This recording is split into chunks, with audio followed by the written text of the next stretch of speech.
이제 오늘부터는 또 다시 우리 누가복음을 공부해야 되겠습니다. 오늘 몇 장 공부하는 줄 여러분 기억하십니까?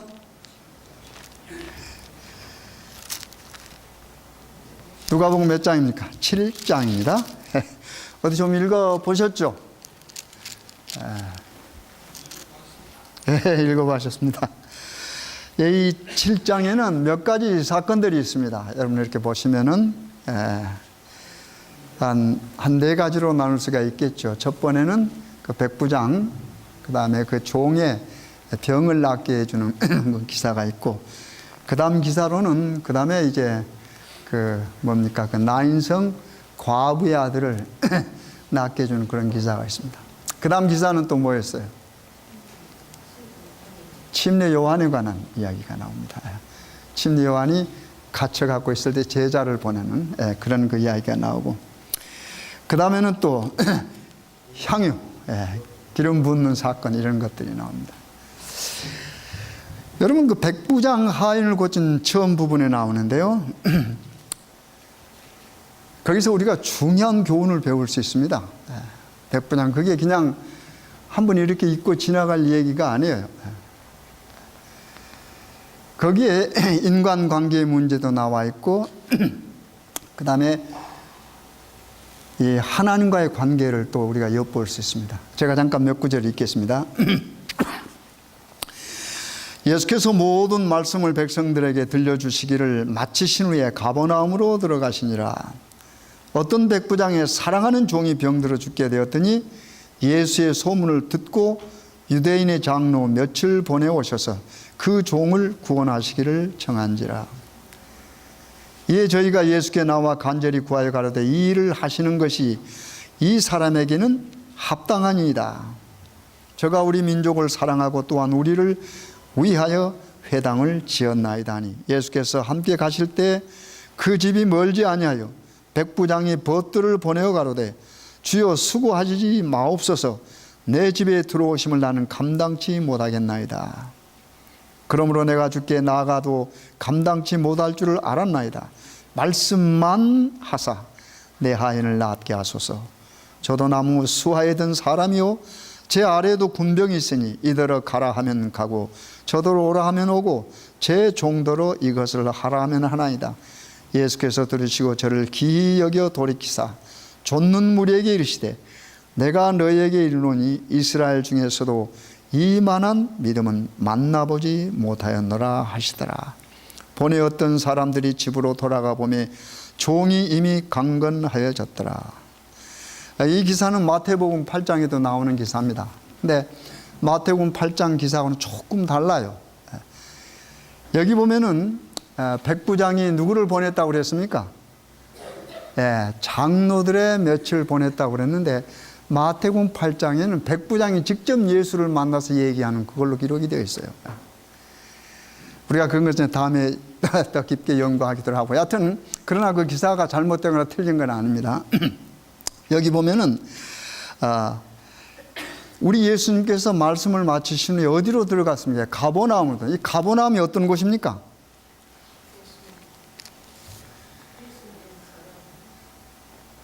가버나움. 여러분 우리 예수님께서 가장 많이 사역하시는 곳이 어디예요? 주로 어디 주변에서 우리 예수님께서 사역을 하셨습니까? 여러분 성경에 나오는 강 이름 뭐가 있어요? 신약시대에. 여러분 갈릴리 모르면 안 되는데.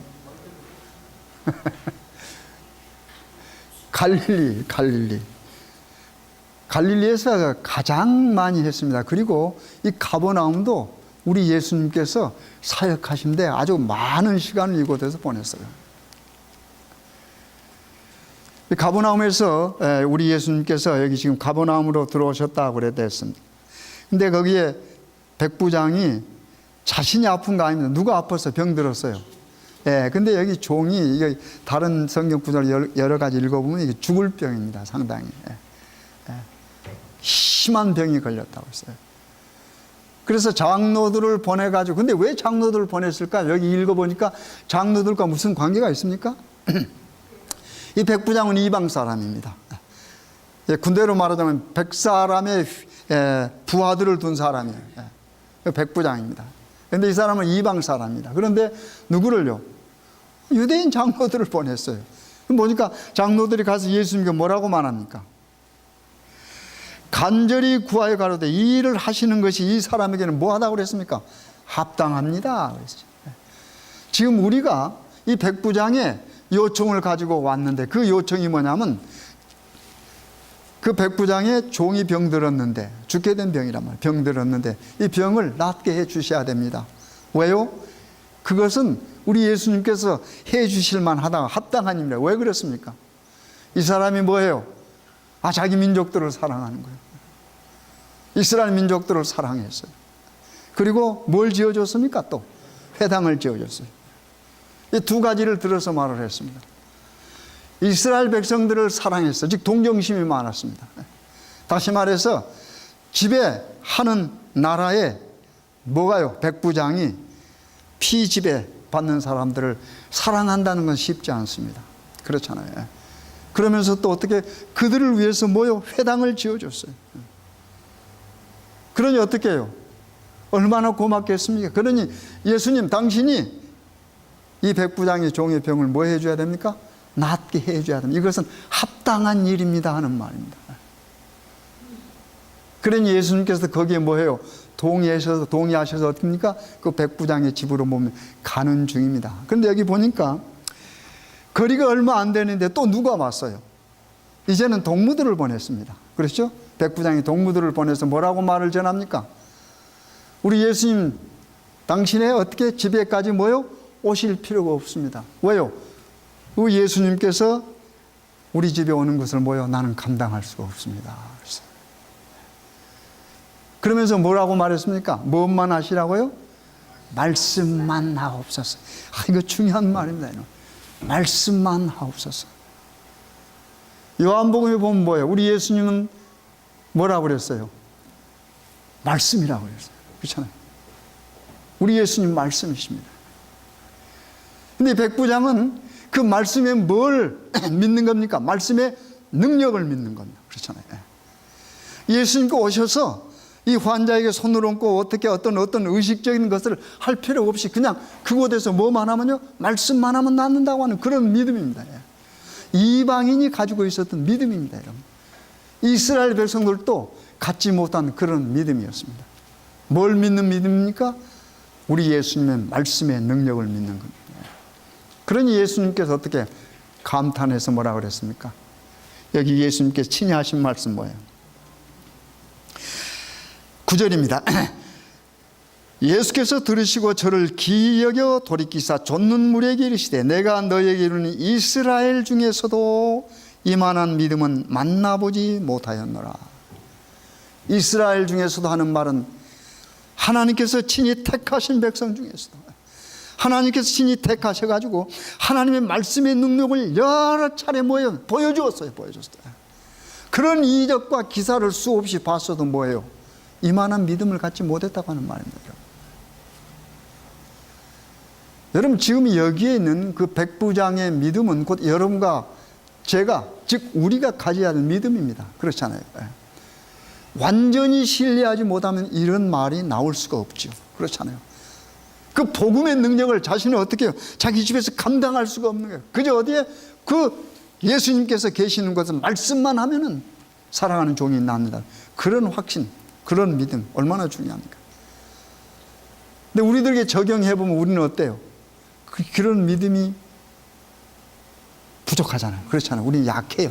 어떤 일을 하는 데서도 참 오늘날 우리가 살아가면서 신앙하는데 목사인 저를 비롯해서 우리 모두가요 이런 말씀에 접하면 상당히 부끄러워지지 않습니까? 그렇잖아요.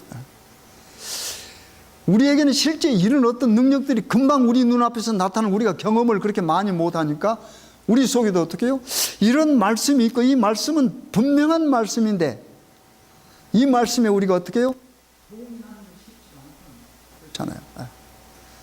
이 말씀이 오면 우리가 그대로 믿어야 되는데 그 말씀이 우리 생활 속에서는 어떻게 해요? 확신이 약해지는 겁니다. 약해지는.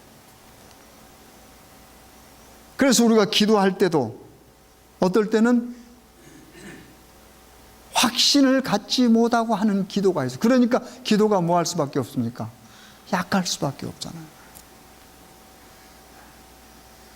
그러나 종종 우리들 주변에서도 이런 믿음 보게 됩니다.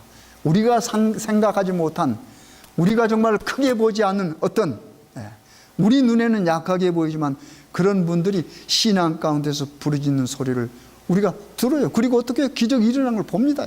그렇잖아요? 그 다음에 여기 보니까 예수님께서 하신 그 말씀은 믿음에 관한 말씀하셨지만은 이 백부장의 신앙에는 뭐가 있습니까? 말씀만이라고 하는 거예요. 말씀만 하옵소서.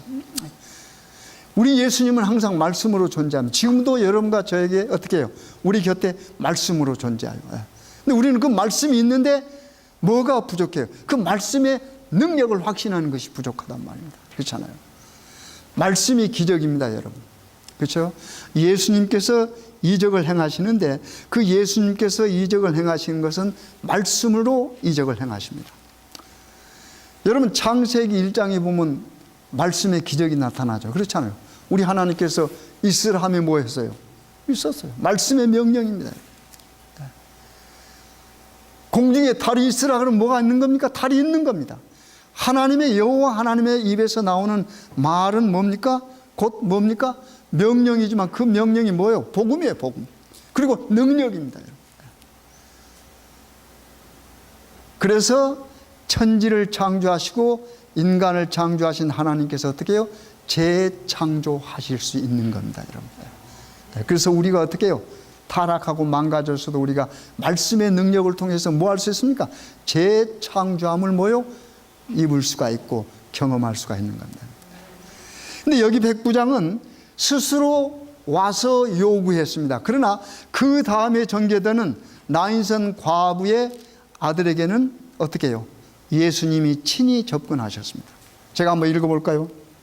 11절입니다.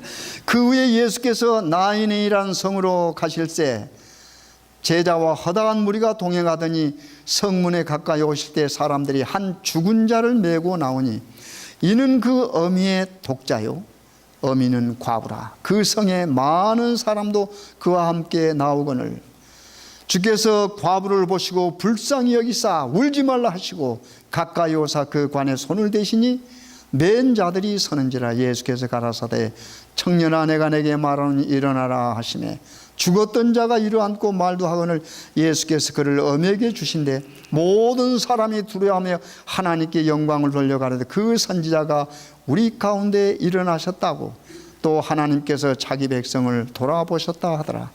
예수께 대한 이 소문이 온 유대와 사방에 두루 퍼지니라. 이 이야기는 유명한 이야기입니다, 여러분. 예수님께서 제자들과 함께 이 백부장의 종을 고친 다음에 어떻게 해요? 참 모든 사람들 그 기적을 보고 굉장한 걸 느낀 겁니다. 이게 대단하다. 그러니까 기쁨과 어떻게 해요? 아주 즐거움 속에서 어떻게 해요? 지금 성 안으로 들어가려고 해요.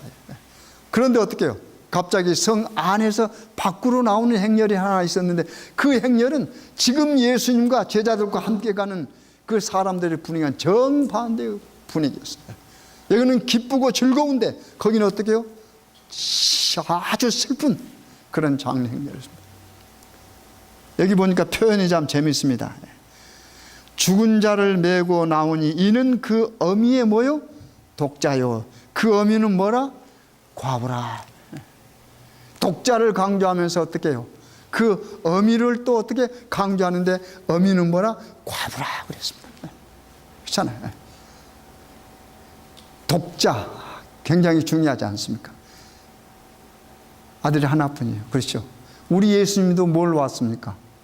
The only begotten son 그럽니다. 하나님의 독생자라고 그러잖아요. 하나밖에 없는. 하나님께서 그대로 표현한 하나님의 하나밖에 없는 아들을 이 땅 여러분과 저를 위해서 어떻게 해요? 희생하셨습니다. 그렇잖아요. 그래서 이 독자의 희생은 그만큼 중요한 겁니다. 그런데 여기 이야기는 뭐예요? 그 독자, 과부에게서 그 독자는 뭡니까? 전부입니다. 자신의 전부입니다. 근데 그 전부가 어떻게 해요? 없어져 버렸어요. 얼마나 슬프겠습니까?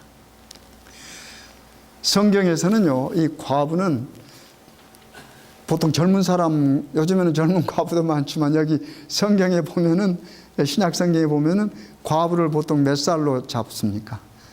과부고 명부에 올라가려면 뭐가 돼? 몇 살이 돼야 돼? 최소한도 60세가 돼야 됩니다. 그러니까 그런 의미에서 생각한다면 과부는 나이가 많은 사람이에요.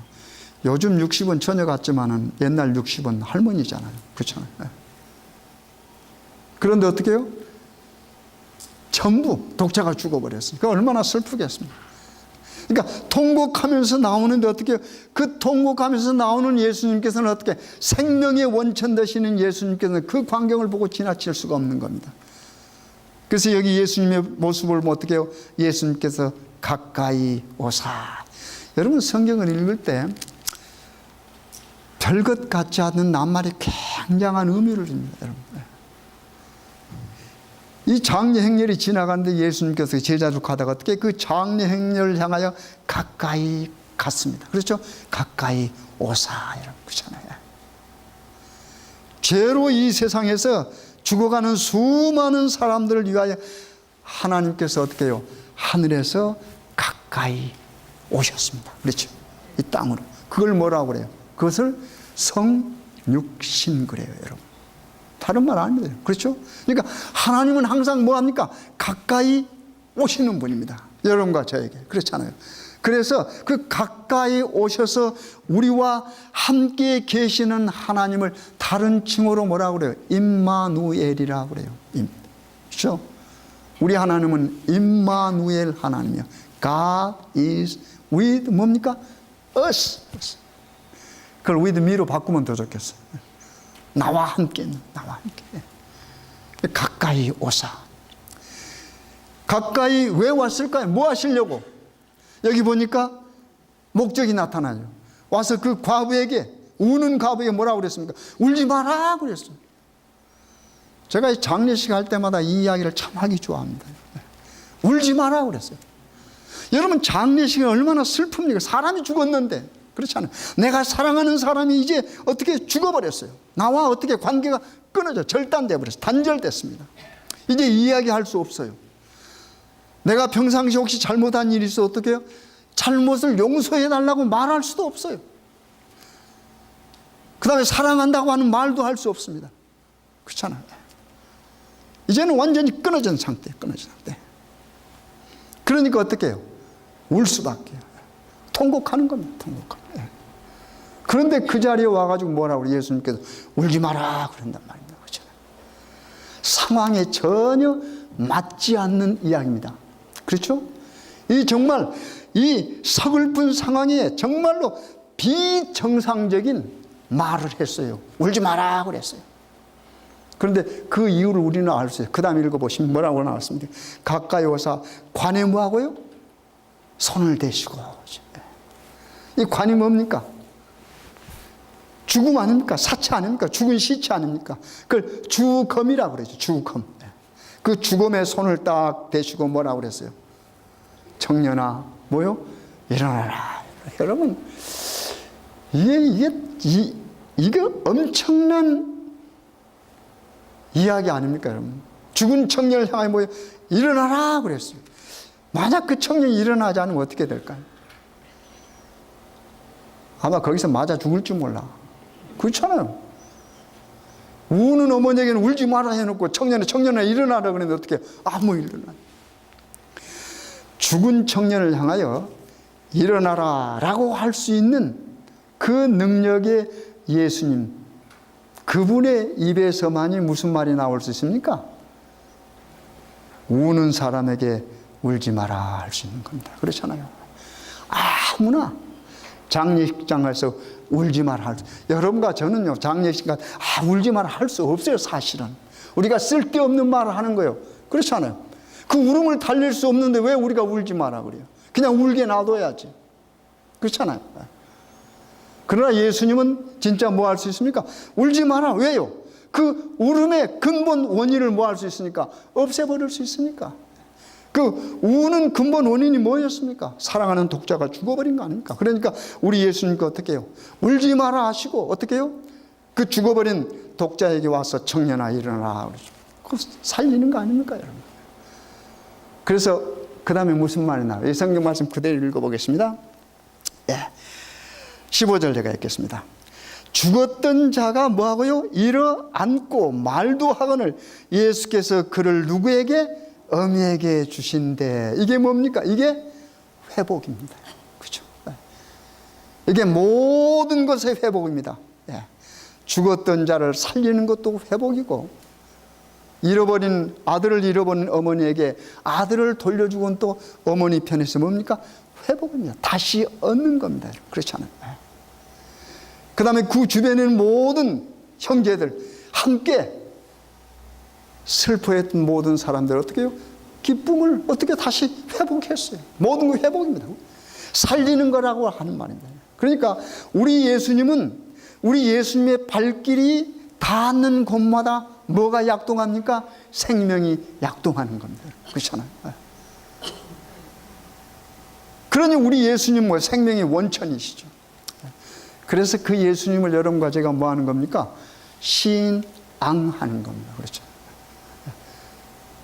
그래서 우리가 우러러 믿는 거예요. 그게 신앙입니다. 그래서 신앙하는 자들은 우리 생명의 원천 되시는 창조주 하나님의 명령이 뭐로 올 때? 말씀으로 올 때 우리는 뭐 해야 돼요? 무조건 순종해야 됩니다. 그렇죠. 왜? 우리 예수님은 모든 것을 가능케 하신 분입니다. 그렇게 하니까 이런 모든 것들을 여기 보세요. 그 다음에 16절 보면 모든 사람이 두려워하며, 이 두려움은 밤에 어떤 무서운 것을 봐갖고 떠는 그런 무서움이 아니에요. 경외입니다, 여러분. 그 권위 앞에 뭐 하는 겁니까? 떠는 거예요. 그 예수님의 권위 앞에 떠는 겁니다. 죽은 생명, 죽음을 어떻게 해요? 생명으로 바꾸는 그 권위 앞에 뭐 하는 겁니까? 사람들이 두려워하죠. 떨죠, 여기. 사람이 두려우며 하나님께 영광을 돌려 가로되. 그렇죠?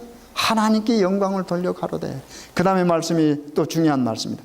하나님께서 자기 백성을 돌아보셨다 하더라 그랬죠. 마지막 부분입니다. 16장 마지막.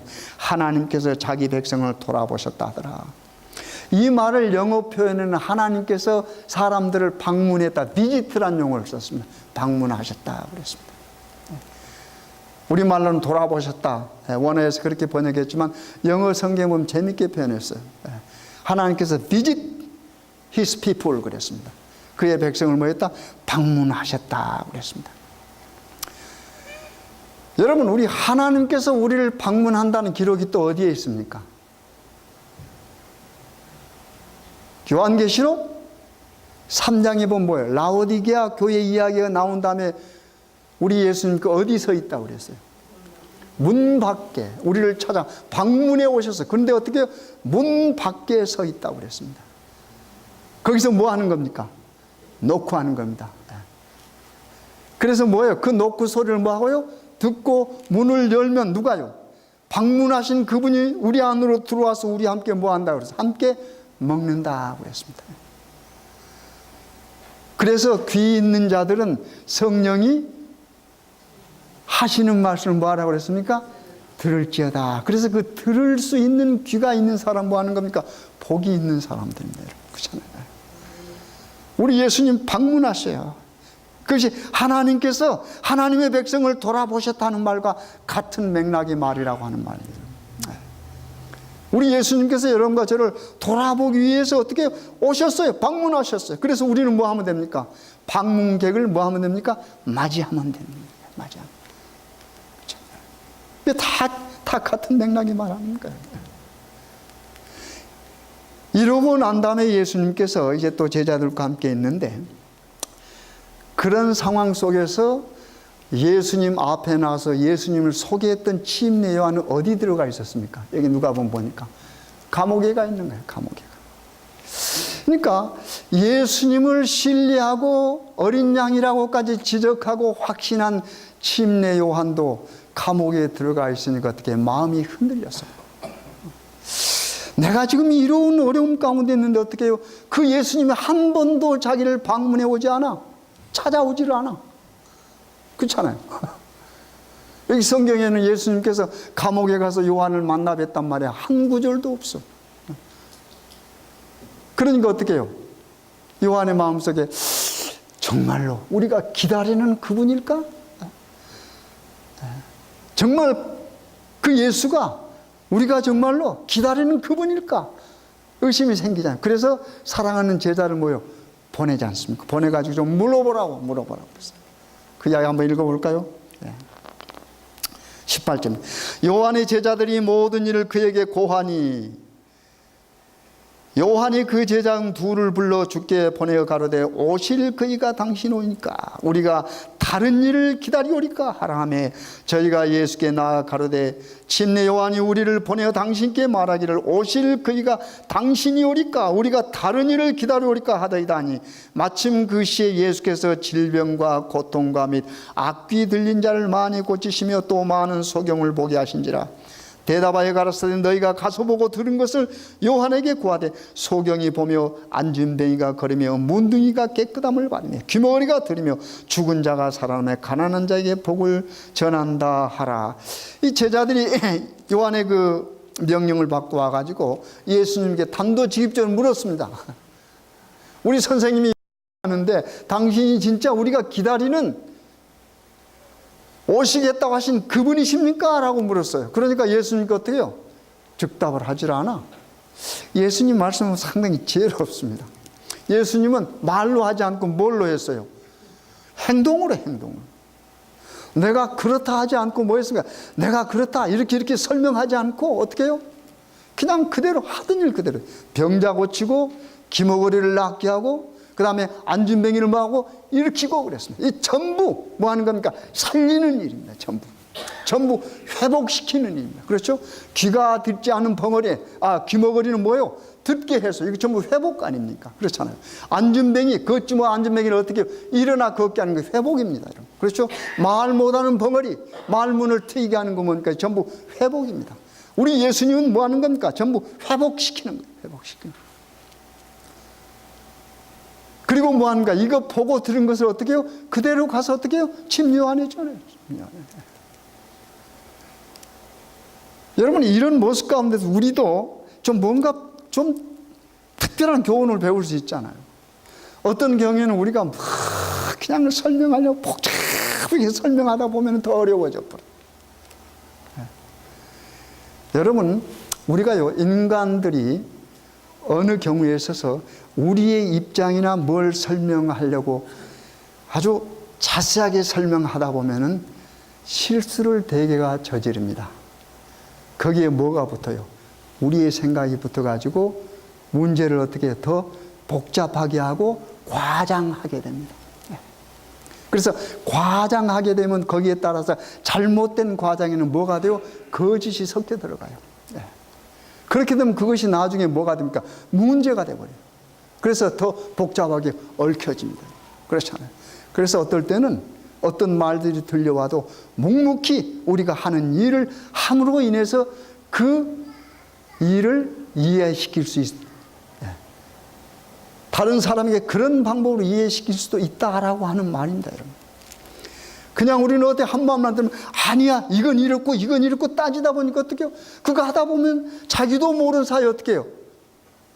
거기에 다른 말이 섞여 들어가. 그러면 또 그걸 합리화시켜서 또 노래가 이렇게 돼서 문제가 얽혀져. 그래서 서로 이야기하다가 진실하지 못하네 뭐하네 서로 오해가 생깁니다.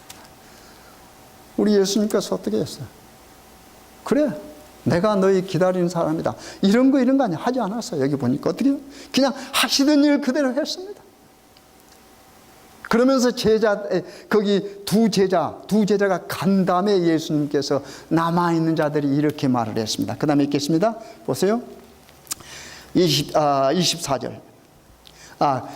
요한이 보낸 자가 떠난 후에 예수께서 무리에게 요한에 대하여 말씀하시되 너희가 무엇을 보려고 광야에 나갔더냐 바람에 흔들리는 갈대냐 그러면 너희가 무엇을 보려고 나갔더냐 부드러운 옷 입은 사람이냐 보라 화려한 옷 입고 사치하게 지낸 자는 왕궁에 있느니라 그러면 너희가 무엇을 보려고 나갔더냐 선지자냐 옳다 내가 너희에게 이르노니 선지자보다 나은 자니라 기록된 바 보라 내가 내 사자를 내 앞에 보내노니 그가 내 앞에서 내 길을 예비하리라 한 것이 이 사람에 대한 말씀이라.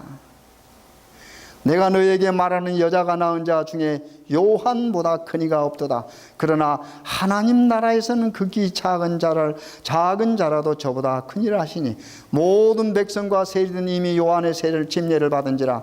이 말씀을 듣고 하나님을 의롭다되 오직 바리새인과 율법사들은 그 침례를 받지 아니한지라. 스스로 하나님의 뜻을 저버리니라. 또 가라사대. 여기까지 읽겠습니다. 여기 보면 예수님께서 이제 그 두 제자가 떠난 다음에 사랑하는 자기 제자들에게 이렇게 말씀하시는 겁니다. 요한에 관해서 말하는데 뭐라고 말했어요? 너희들이 만약에 여기 봅니까? 요한을 한번 생각해 보라. 요한이 어디서 살았습니까? 광야에서 뭐 먹고 역청, 그 다음에 옷은 문옷, 약대 옷을 입고 살았어요. 광야에서 살았습니다. 그러니까 예수님께 뭐라고 했어요? 너희들이 만약에 광야에서 뭘 보느냐? 비단옷 입은 사람을 광야에서 보면 돼요? 볼 수 있어요? 그 비단옷 입은 사람 어디에 있어요? 왕궁에 있겠죠. 좋은데. 그렇게 하면서 이 요한에 관해서 요한의 일하는 모습 이런 것들을 말하면서 뭐라고 말해요? 여자가 낳은 자 중에서 어떻게 요한보다 큰 자가 없을 것이다. 그러면서 어떻게 천국에서는 지극히 작은 자가 요한보다 크다. 이 말이 무슨 말이에요? 이 말씀하시기 전에 예수님께서 그 두 요한의 제자가 갈 때 예수님께서 마지막으로 중요한 말씀을 했습니다. 이 말씀 바로 후에 나를 인하여 뭐 하지 말라고 그랬어요? 실족하지 말라고 그랬습니다. 그렇잖아요. 있는 말 그대로 읽어볼까요? 그 후에 보겠어요. 23절. 누구든지 나를 인하여 실족하지 아니하는 자는 뭐가 있다고 그랬어요? 복이 있다. 여러분, 때때로 우리가 예수님 때문에 실족하게 됩니까?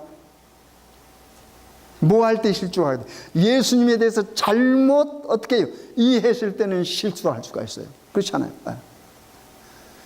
우리가 예수님을 믿는데, 예수님을 확신하고 믿는데 어떤 때는 내 생각으로 예수 그리스도를 생각하게 돼. 그래서 어떻게 해요? 내 스스로가 그렇게 생각함으로 내가 실족하게 된다고 하는 말입니다. 그렇잖아요. 그러므로 그렇게 왜냐하면 예수님 때문에 여러 가지가 결코 실족할 수가 없습니다. 어떻게? 우리 자신이 우리 자신을 실족하게 하는 겁니다. 그러면서 침례 요한의 사역에 관해서 말하는데, 침례 요한의 사역은요, 그 앞에 있는 모든 선지자들보다 큽니다. 왜냐하면 이 침례 요한은 직접 예수 그리스도를 소개한 사람입니다. 그렇잖아요. 직접 예수 그리스도를 소개한 사람이에요. 그러나 직접 예수 그리스도를 소개한 다른 선지자보다 큰 선지자인 뭐고요? 침례 요한이지만은 하늘에서는, 천국에서는 어떻게 해요? 지극히 작은 자, 곧 여러분과 저보다도 어떻게 해요? 더 작아요. 우리가 더 크다고 말. 그건 무슨 말일까요? 침례 요한이 무슨 기별을 해주셨습니다. 회개하라, 천국이 가까웠다. 그 천국은 무슨 천국이라고 그랬어요? 여러분 성경 공부할 때 배우셨죠? 영광의 왕국이 아니고 어떻게? 은혜의 왕국이라. 즉 말하자면 예수님께서 오신 것을 전했어요. 그래서 여러분과 저 침례 요한과 다른 침례 요한은 율법과 모형, 그 다음에 어떻게 은혜와 실체의 가교적인 역할을 했습니다. 침례 요한은. 그러나 여러분과 저는 뭐 예수님 오신 우리는 은혜에 속한 사람들이에요. 우리가 받은 은혜, 우리는 직접 그 은혜 속에서 은혜의 경험을 한 사람이에요. 침례 요한과 전혀 다르죠. 그걸 지금 말씀하는 겁니다, 여러분. 그래서 여러분과 저는 침례 요한마다 뭐 하는 겁니까? 더 큰 사람이에요. 왜요? 은혜가 더 많거든요, 여러분. 그렇잖아요. 구약은 율법 시대예요. 신약은 은혜의 시대예요. 여러분과 저는 우리는 이제 은혜의 시대에 삽니다. 직접 우리는 예수 그리스도 은혜 안에서 모든 경험을 하고 있다고 하는 말입니다. 그 은혜가 얼마나 큽니까? 이제 우리는 어떻게 십자가를 통해서 어떻게 해요? 우리가 바로 나가면 되는 거예요. 바로 나가요. 어떤 다른 의식적인 거 필요 없잖아요. 우리가 범죄했습니까? 양을 잡아가고 갈까요? 송아지 갖고 가요? 비둘기 갖고 와? 그런 건 필요가 없어요. 이제 우리는 뭐 하면 됩니까? 그냥 바로 십자가로 가면 돼요. 그런 은혜 속에 사는 겁니다. 그렇잖아요. 그 다음에 이제 여기 이런 문제가 나옵니다. 그 다음에 이제 우리 예수님께서 이런 세대가 지금 어떤가라고 하는 그 세대에 관한 이야기하는데 제가 성경 구절 또 읽겠습니다. 보세요. 31절부터 또 가라사대 이 세대의 사람을 무엇으로 비유할꼬 무엇과 같은고 비유컨대 아이들이 장터에 앉아 서로 불러가로되 우리가 너희를 향하여 피리를 불어도 너희가 춤추지 않고 우리가 애곡을 하여도 너희가 울지 아니하였다 함과 같도다. 진리 요한이 와서 떡도 먹지 아니하며 포도주도 마시지 아니하며 너희 말이 귀신이 들렸다 하더니 인자는 와서 먹고 마시며 너희 말이 보라 먹기를 탐하고 포도주를 즐기는 사람이요 세리와 죄인의 친구로다 하니 지혜는 자기의 모든 자녀를 인하여 옳담을 얻느니라.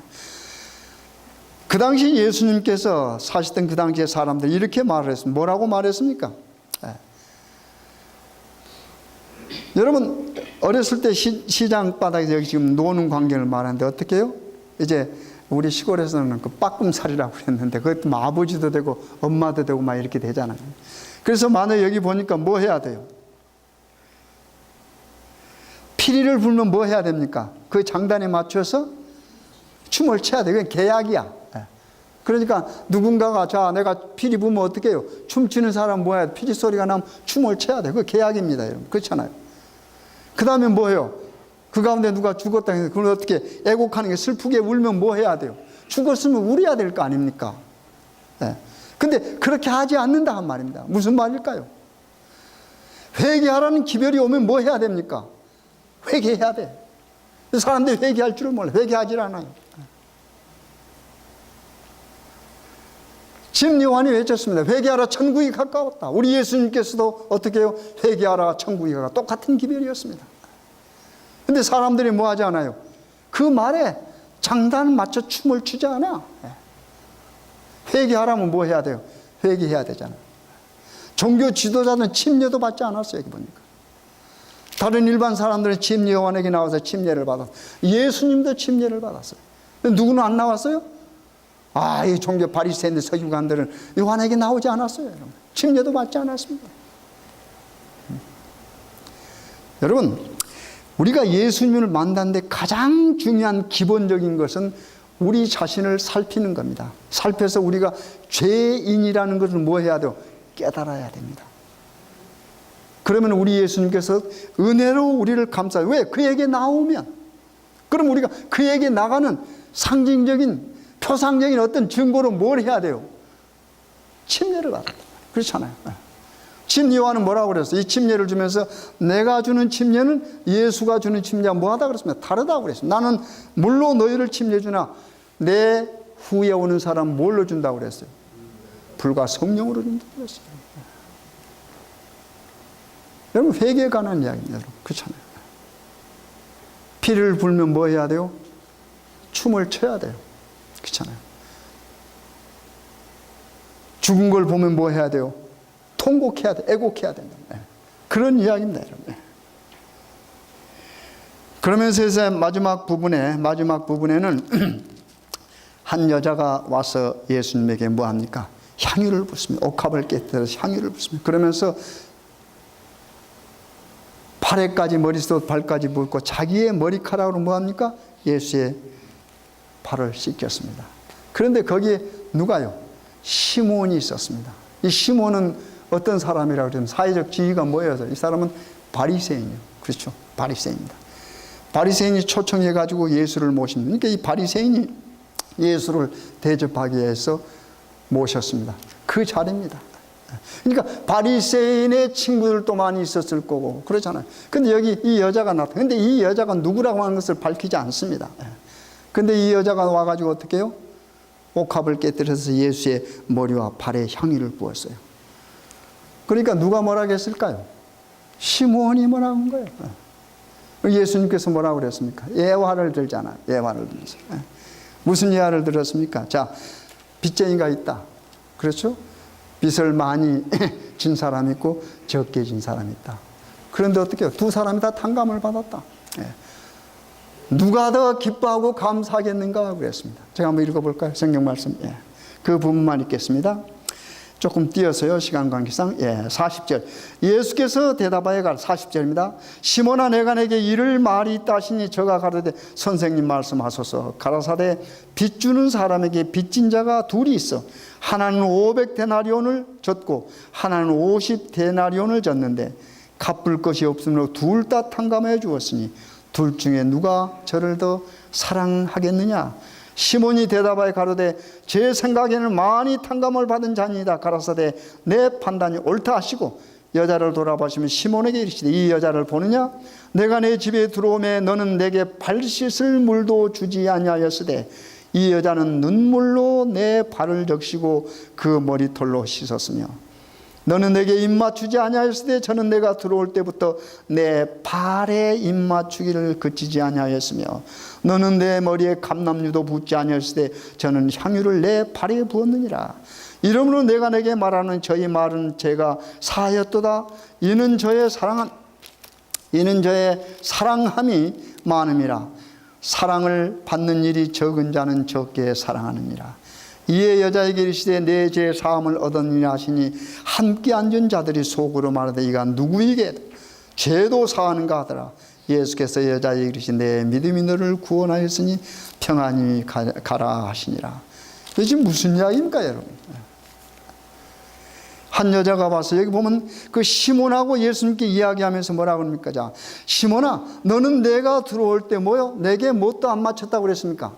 입도 맞추지 않았다. 인사합니다. 들어올 때 인사하는, 입 맞추는.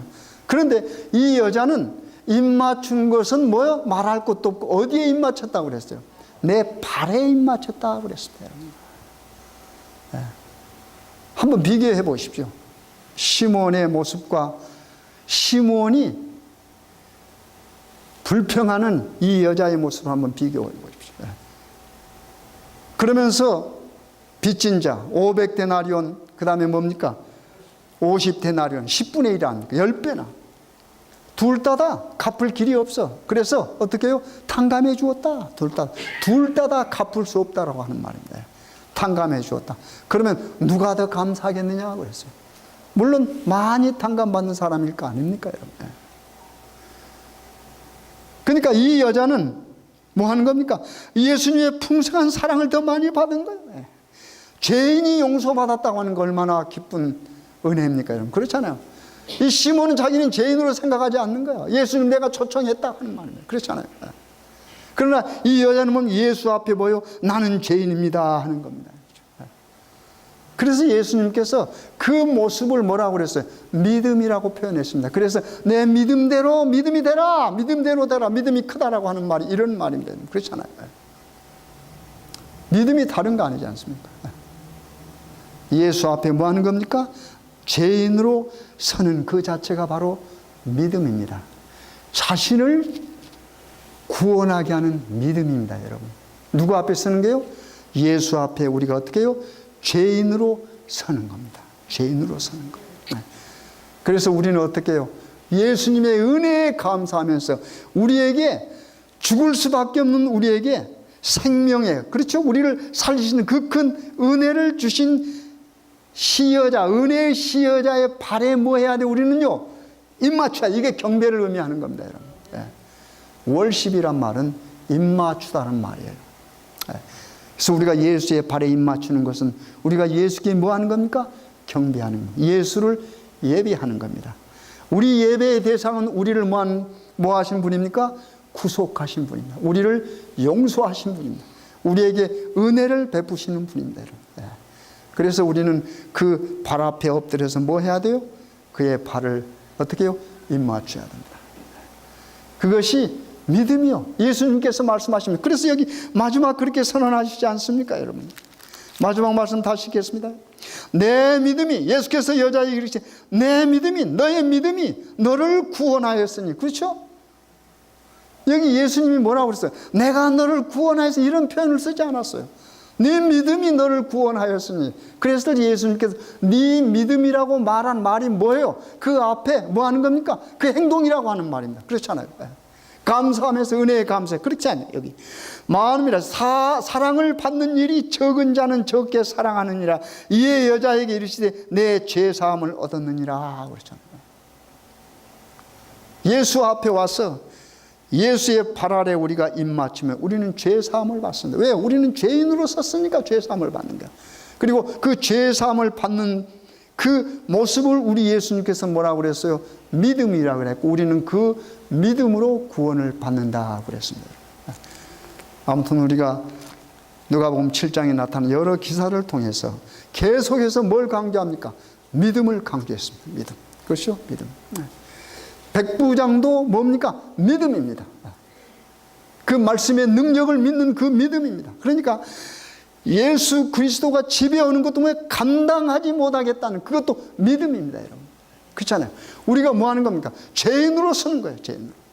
아무 힘도 없고 보잘것없는 사람으로 예수 앞에 서는 겁니다. 백부장도 어떻게 예수가 그 집안으로 들어오는 걸 감당할 수 없다고 그랬어요. 우리 예수님은 회복하시는 예수입니다. 살리시는 예수입니다. 여러분과 저를 살리셨습니다. 우리는 그 큰 은혜를 받았어요. 그 큰 은혜에 뭐 하는 겁니까? 보답하는 것은 뭐요? 예수의 발 아래 죄인으로 무릎 꿇고 우리는 예수님의 몸에 뭐예요? 향유를 붓고 뭐 해야 돼요? 그 발에 입 맞춰야 됩니다. 우리 그렇게 함으로 우리 다 믿음 안에서 승리하시는 여러분과 제가 될 간절히 바라겠습니다.